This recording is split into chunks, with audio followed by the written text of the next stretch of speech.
Nous sommes Anonymous. Nous sommes Légion. Nous ne pardonnons pas. Nous n'oublions pas. Redoutez-nous.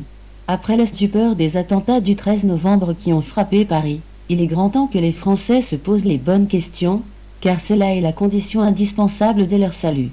Il faut absolument que les Français rejettent en masse les mots d'ordre d'union nationale lancés par le gouvernement de François Hollande.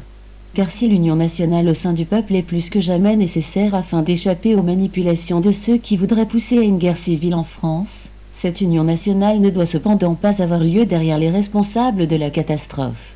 En effet, si nous remontons la chaîne des causes qui ont conduit aux conséquences tragiques que nous connaissons actuellement, nous voyons que les gouvernements français successifs ont été de véritables pompiers pyromanes. L'État islamique n'est pas né de rien. Il a émergé sur les décombres des régimes du Moyen-Orient que l'Occident s'est échiné depuis plus d'une décennie à détruire et déstabiliser. Rappelons-nous de l'invasion américaine de l'Irak en 2003 décidée par George Bush, afin prétendument de débusquer des armes de destruction massive qui n'ont jamais existé.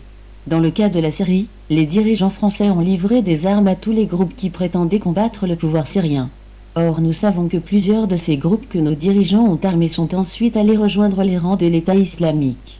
L'État français se retrouve ainsi aujourd'hui confronté à un monstre qu'il a lui-même contribué à créer. La France doit en outre réviser ses alliances géostratégiques sur la scène internationale. Elle doit rompre immédiatement ses liens privilégiés avec des pays comme l'Arabie Saoudite ou le Qatar, qui sont les parrains financiers et idéologiques de l'État islamique.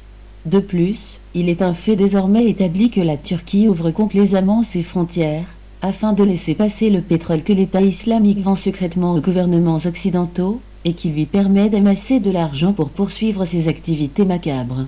Or la Turquie est un membre de l'OTAN, et en tant que tel, est un allié de la France.